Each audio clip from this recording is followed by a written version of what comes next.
Drunken dumplings, it's a thing. Here's my book. It's very, very exciting. I thought I would run through a quick recipe. I don't know about you, I've always got dumplings in the freezer, whether I make them, whether I buy them, it doesn't matter. I do have 2 recipes in here for dumplings because I do think it's one of those things that you can cook with the kids. Drunken dumplings. So this is in chapter Wednesday.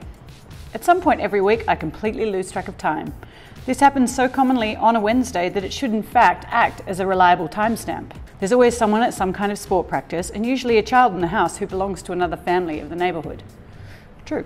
It's a comfortingly confusing day, Wednesday, mainly because there are often leftovers for the kids from yesterday, which means a compilation dinner of spices, flavours, dumplings and some vegetables, blossoming and undisguised. The world is your drunken, somewhere between soup and sauce, bowl. Now, in the recipe in the book, I have a pan-fried chicken breast because I just do. Today, I'm not going to do that. I really want to show you how quick and easy this soup is to put together, and then you can ad-lib how you like, because everything in this book is ad-libbable. Putting the book aside, and I'm just going to cook and show you how to do it. First things first, I'm going to show you what I've got. Frozen dumplings. These ones I made. That was fun. A couple of bundles of dry noodle. You can choose any noodle you like. I like these thinner ones because they take 3 minutes to cook, and I like that short, fast. Bok choy, pak choy, you could use whatever. Instead of the chicken breast today, and in addition to the ingredients in the book, I'm just going to shave some cabbage. As you can see, I've got this random little chunk of cabbage, and it's all about using stuff that's in your fridge and around. I've got water boiling on the stove behind me. I'm just going to pop these frozen dumplings straight in there, give them a quick swirl so they don't stick to the bottom, and then come back and show you how to put the soup together.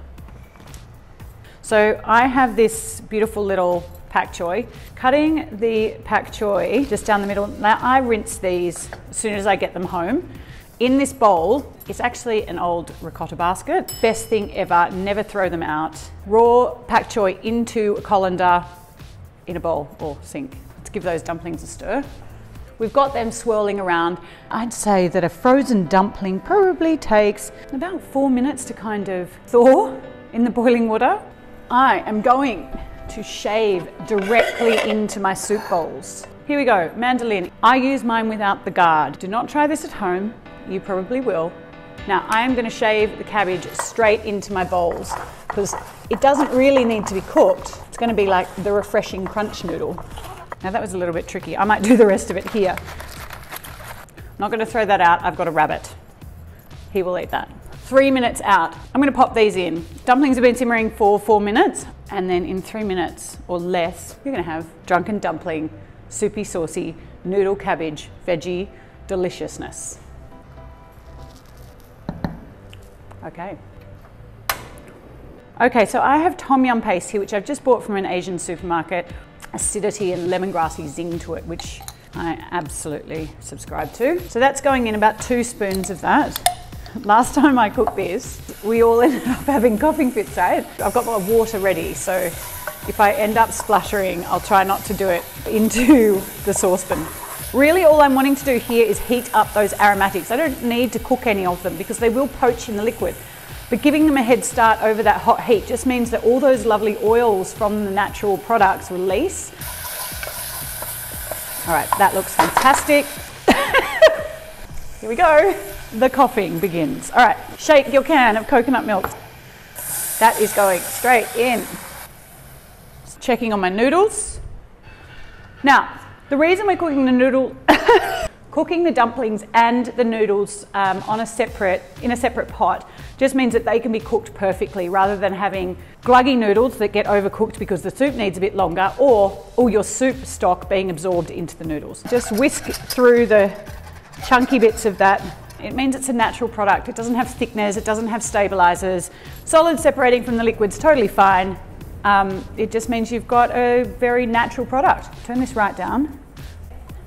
My favorite utensil in the kitchen is an empty can. I generally don't cook with a measuring set. So I am going to put in about half a cup, so about 125, a third of this can.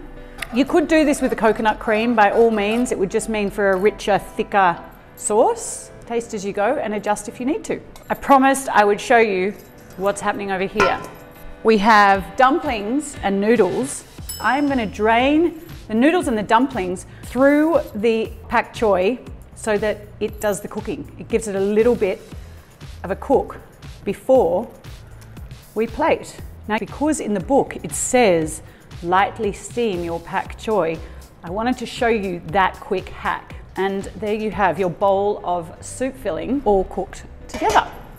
Shaved cabbage. Let's go in with our noodles. You want to do this straight away. If for any reason you have to delay your plating, give the noodles a little bit of a rinse to separate them. These are so cute, these dumplings. I can't actually remember what's in these ones.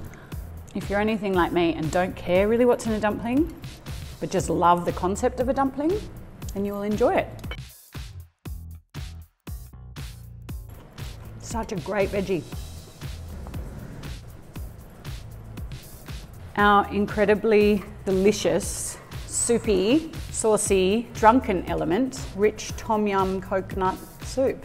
Now in my book, the optional ingredients is anything you like. I've said noise cancelling headphones because that is an ideal extra. It's going to be slurpy, it's going to be messy, you're going to have to be engaged.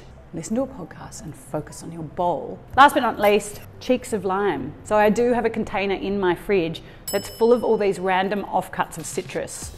Don't feel like you're wasting produce. Do something nice for yourself and cut yourself a fancy little lime cheek. You will become a lime cheek addict too. Look at that.